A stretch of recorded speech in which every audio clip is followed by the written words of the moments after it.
Welcome to Chautauqua People. My name is John V. My guest today is Bob Jeffrey, an architectural preservationist. He grew up in Oil City, Pennsylvania, graduated from Miami University of Ohio, did graduate work at Washington University of St. Louis, and received a master's in historic preservation architecture from Kent State University. He is completing terms on the Chautauqua Board of Trustees and Architectural Review Board. Bobby, how did you make your way to Chautauqua? Well, my grandparents used to come here as well as my parents, and in the 60s my parents bought a cottage in Mayville, and we started to go down to the institution on a regular basis for concerts and club, and I worked there when I was in college and fell in love with the place. And what were your jobs at club? Well, at club I just played and did all the fun stuff. When I worked for the schools department, I was the head resident at Kellogg Hall when it was still a dormitory, and then I worked in the schools department taking applications for classes the following year. And that kept you busy. Did you have a sailing career as a young person? Well, it would be more like tipping over into the lake, but yes, our family was big sailors. We had a nice little pintail, MFG pintail, that we would take out with a bunch of people and have a good time on the lake. What is that boat like? I'm not familiar with it. It's like a big bathtub with a sail. I don't see many of them on the lake anymore, but it was just a big bowl with a nice sail on it. Was this a competitive kind of item with other friends? It didn't move that fast. Okay. Didn't get some others out there, let's say. Yeah, no. To make the slow boat go fast. Okay, and now where was your family home during your childhood and here in Chautauqua? It was on Burden Tree Road in Mayville. We were about the third house in on the lake, and it was a house that my parents built back in the 70s. It actually was a small cottage built in the 60s that they significantly added on to and turned into a really nice place for us to grow up as kids. Okay. Close to the water? Yeah, it was right on the water. Oh my goodness, so you had all the water stuff then? Oh yeah, yeah. And no trouble getting to the boat? No. Now, you graduated from Miami of Ohio, you did some graduate work. What did you do after all that formal schooling? So my parents also had a place in St. Pete, Florida, and the job market was pretty good back then in St. Pete, but not so much up here. So I relocated to Florida and worked for the city of St. Petersburg doing neighborhood revitalization and community improvement projects. How did you go about those? You know, it was funny. It wasn't something I started out in the preservation office, but we had this whole neighborhood partnership program that was just beginning to take hold. And I really loved the idea of going in and getting neighborhoods revitalized and getting them fixed up. St. Pete was a little bit run down back then, sort of like Chautauqua was back in the 60s and 70s here. And I just always enjoyed rehabbing buildings and slowly started to get involved in that. Were there some lessons you learned from doing that?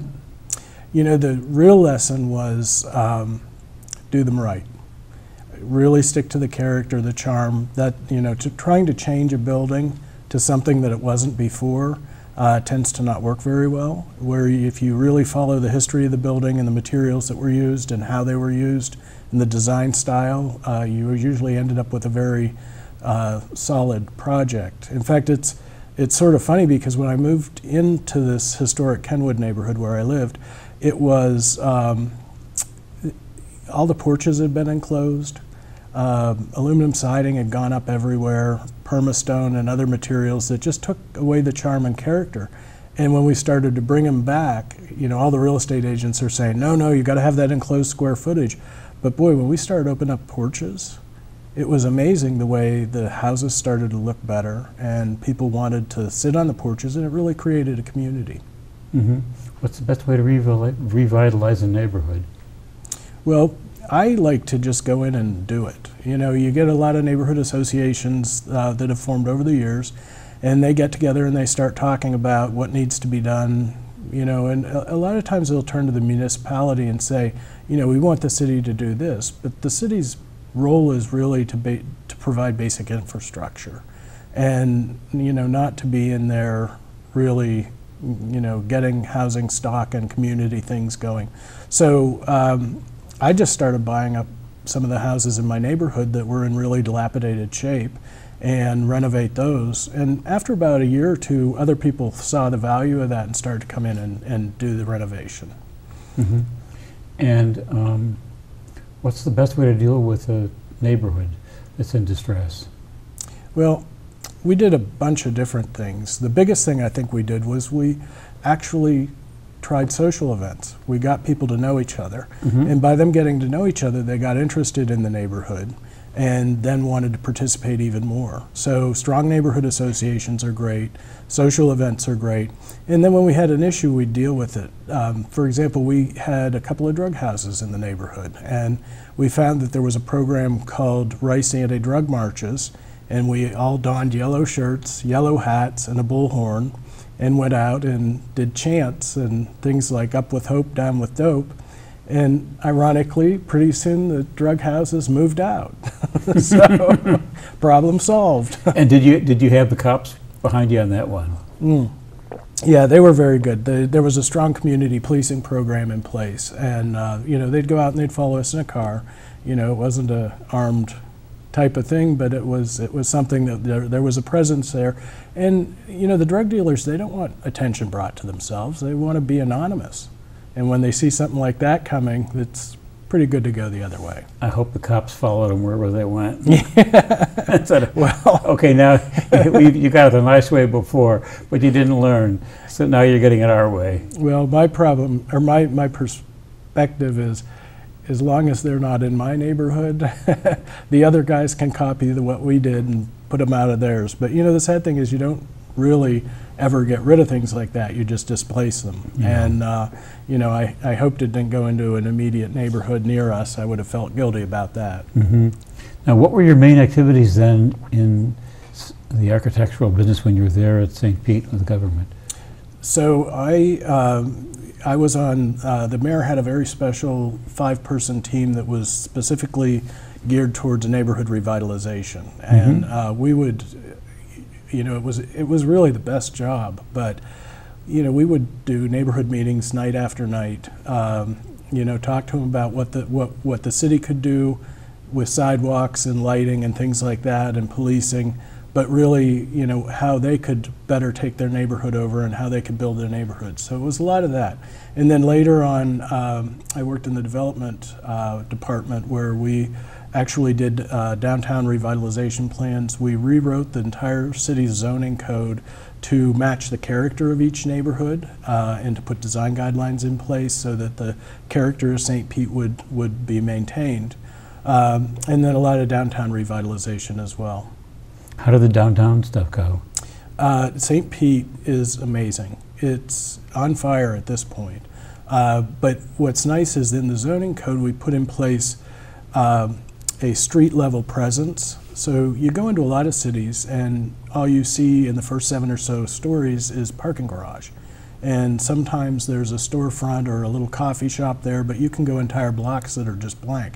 So in St. Pete, you're required to have all the retail on the first floor and have continuous activity along the street. And then the buildings would only go up 3 stories and then they'd have to start stepping back. So you have this wonderful village appearance and you don't really see the tall towers that are behind them. And it's worked out beautifully. And the downtown has really sort of become an Austin of the East Coast. I mean, it's young, vibrant, there's plenty of good jobs and people moving in. And, when I moved there, I was in my early 20s and now I'm the old one. It's all young people now, which is great. That's great. Now, I want to see we got some pictures of some projects and they were before and after. Let's take a look at some of those.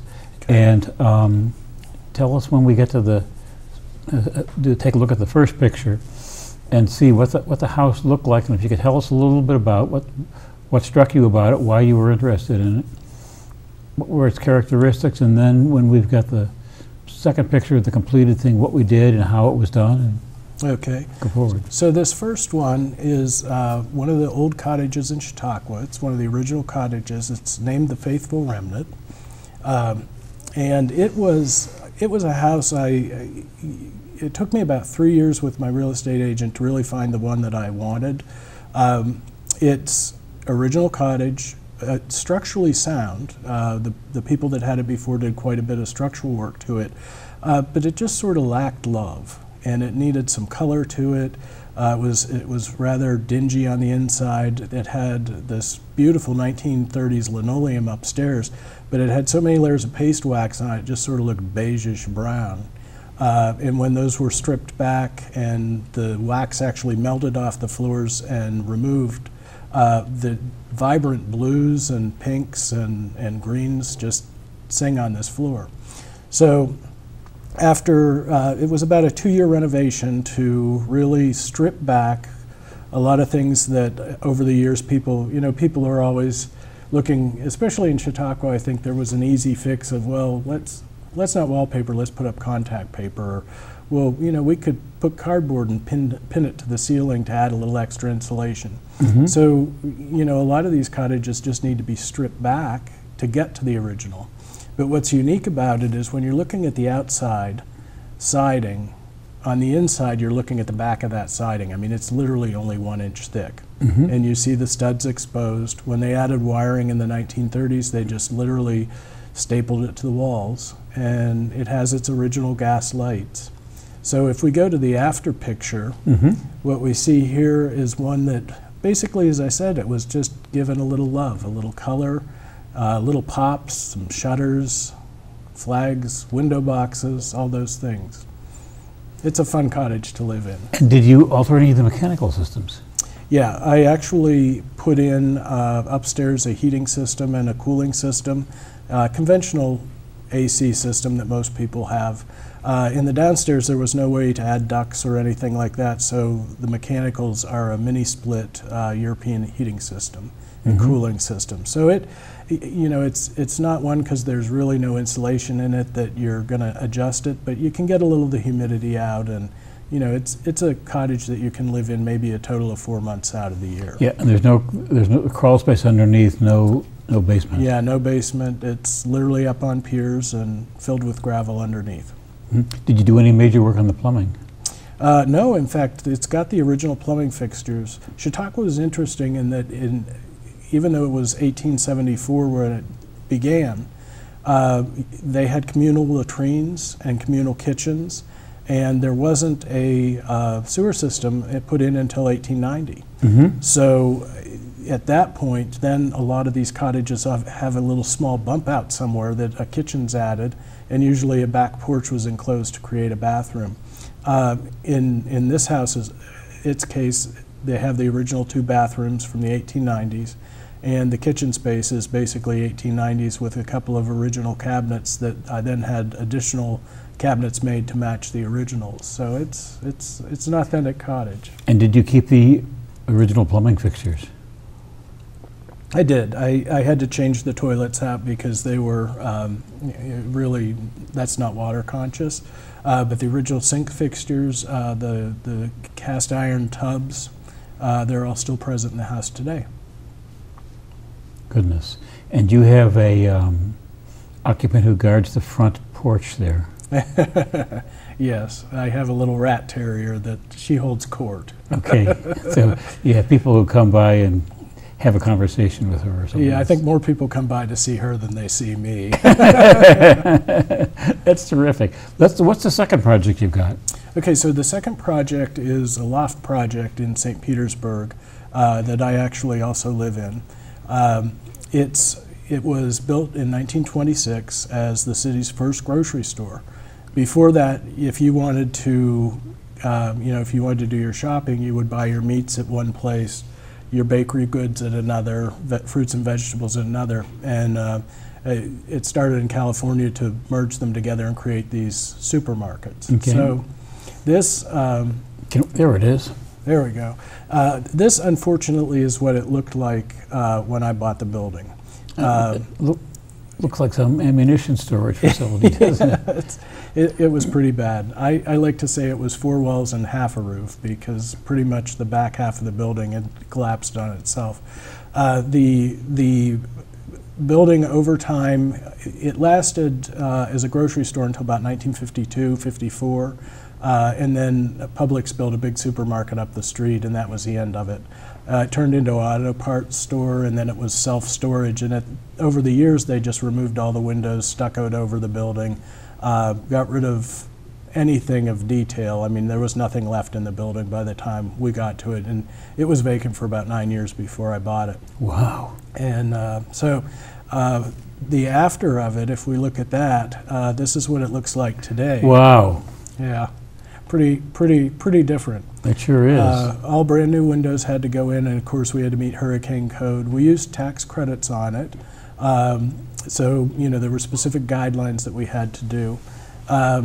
It has a Cuban tile floor in it, which we were able to salvage. It's a gray and white checkerboard, and we didn't even know it was in there. There was so much dirt and gunk on the floors, and I had spilled some oil trying to get an old ventilating fan out, and when the oil started to hit on the floor, it actually exposed the pattern underneath. So we stripped it down and refinished it. 2 of the units had it. The back of the house just had concrete. And it's in a district called the Grand Central District. And that district, 20 years ago, we got it named a National Main Street District, and did all sorts of revitalization efforts, just like we did in the neighborhood, historic Kenwood, right next door. And it's now become the local Main Street where the locals go. I mean, our downtown waterfront is very tourist oriented, but the locals all hang out here. And what's fun is I live literally on a block that I can do everything I need to do without leaving that block. So stuff like a drugstore and grocery store and the like is there? Yeah, everything. There's restaurants, bars, shops, restaurants. It's a great place. And is that building economically viable now? Yeah, it's in fact, it's funny because for the first 15 years, the 4 of us that originally occupied it lived in it, and I'm the only original occupant left, and the other units have been selling. I never would have thought that they would sell for what they did, but this is good, I guess. It'll be my retirement plan. So did those sell as office suites or architect or residences? They're residential condos. Okay. So, but they're loft space. So you've got 20-foot high ceilings in the living room and dining room and kitchen area, and then a stacked 2 master suites in each unit. Wonderful. Yeah. And how many of those face the street then? All 4? So what's interesting, it's on a corner lot. So each unit has its own private entry on the street, and then it came with 2 lots next to it that we've turned into a courtyard, and we built a bank of garages off the back, so everyone's got plenty of parking space, which in an urban area, you know, you need to have that. Yeah. And then we've got a pool we put in a couple years ago. And we've landscaped the courtyard, and it's just sort of an urban oasis that you don't even know is there. Now, the pool is fenced in then probably for a bunch of reasons. Yeah, yeah. And you live in one of those units? Yeah, I live in one, yes. That's a pretty good life, isn't it? It's, you know, it's a tough one, but someone has to do it. Living down there and then coming up to that cottage in Chautauqua. Yeah. Let's talk about the tough business here that I suspect you'll be happy to discard. But I remember when you went on the Architectural Review Board. Could you tell us about Chautauqua and its architectural its rules? Yeah, so for many years, Chautauqua didn't have any real regulations on what you would build. People just followed the basic pattern because they were building basic cottages, and you know, it was a very pedestrian-oriented community, so everything had big front porches, or in my case, little front porches, but you stack yourself up. But then in the 1980s, really starting in about the 60s, people started to build different styles of buildings and more suburban style of architecture. So as that started to happen, people got concerned that the character of Chautauqua might not survive this. So in the early 1980s, there were regulations that were put in place that were about 16 or 17 pages long that just sort of guided things. Unfortunately, they were a little confusing and interpretive. So in 2008 and 9, we started to look at the character of each of the districts in the neighborhoods and write regulations that really reflected that character and maintained that character. And so now we have pretty specific regulations that allow for people, if they abide by the regulations, they can renovate, add on, or even in some cases where there's a rare vacant lot, build a new house. But if they can't follow those for some reason, or they want to do something different, then they can come to what we call the Architectural Review Board and seek variances. What's the ARB process for short? So there's 5 meetings a year.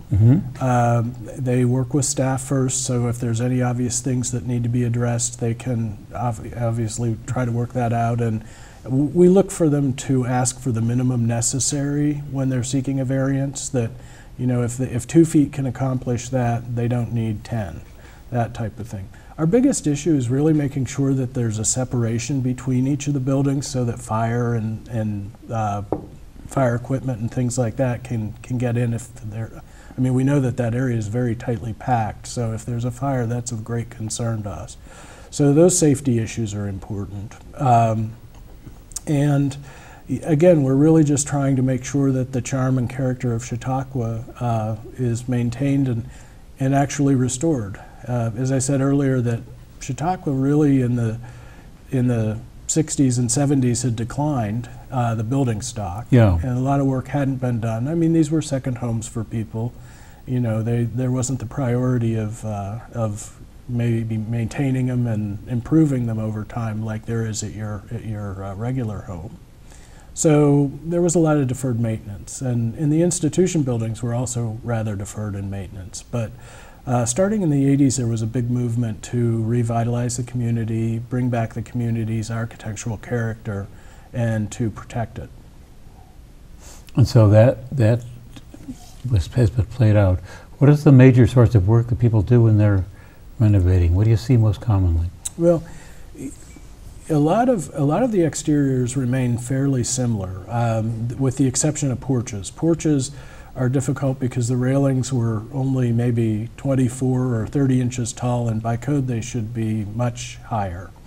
And porches tend to deteriorate rather easily over time, especially with our snow loads and things like that. So a lot of work's being done on porches. On the interiors, people are really trying to open things up, make them more modern, have a lot more of the modern conveniences.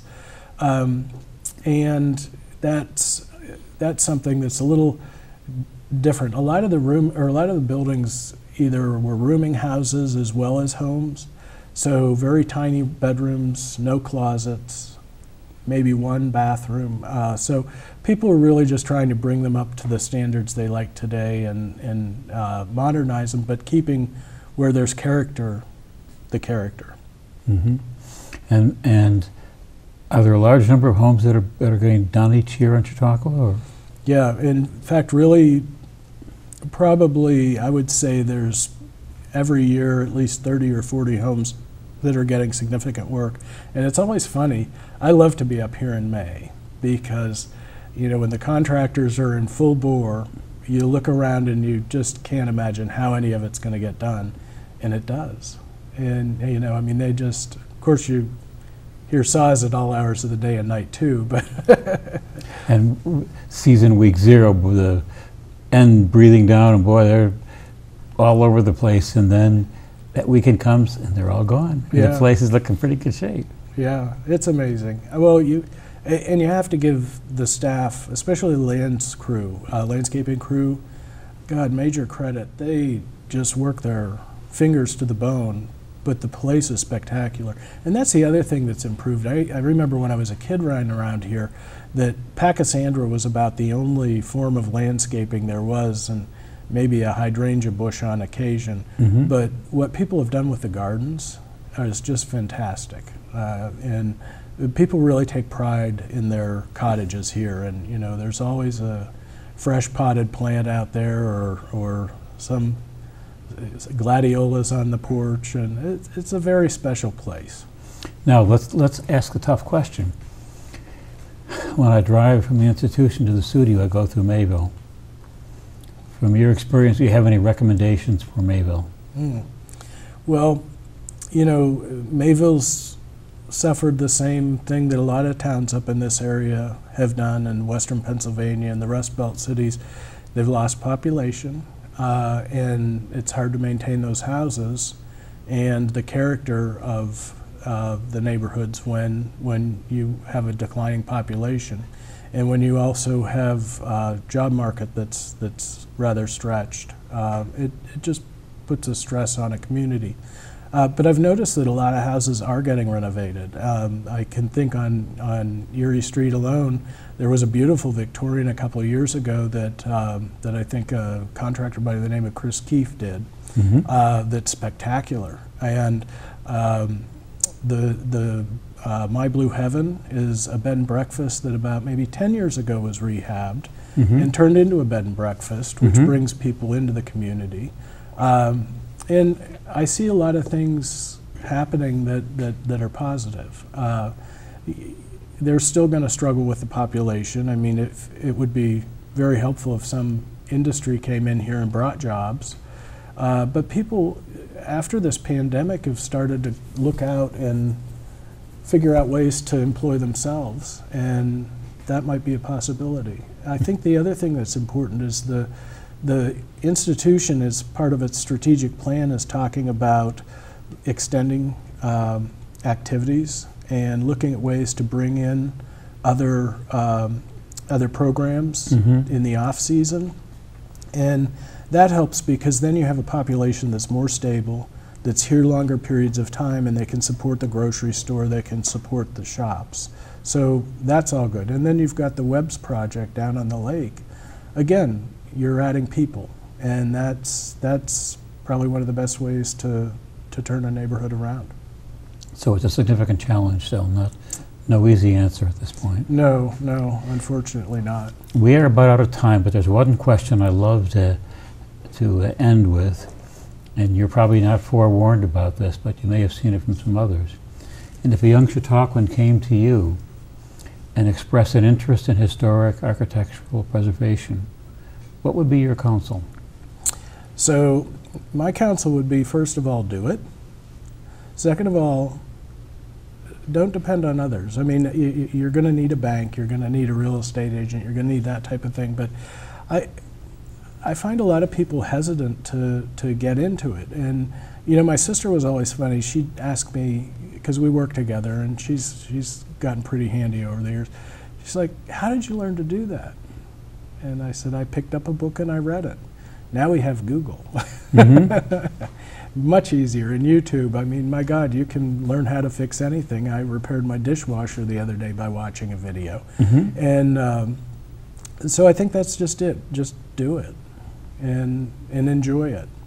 It's what I think's funny is I do talk to a lot of young people who think it's glamorous.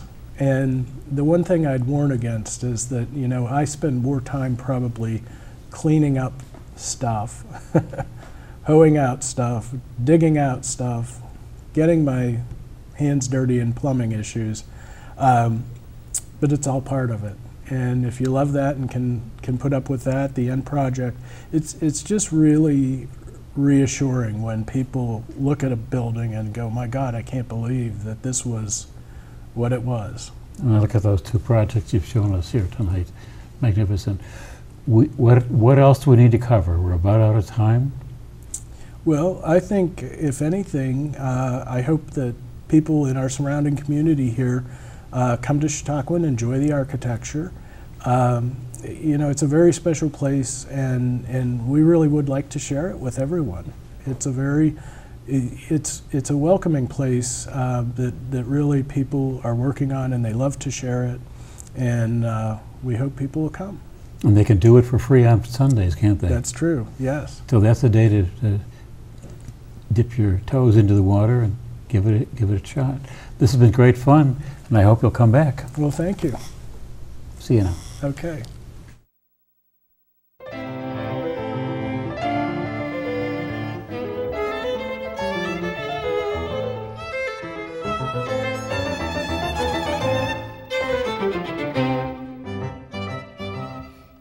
you.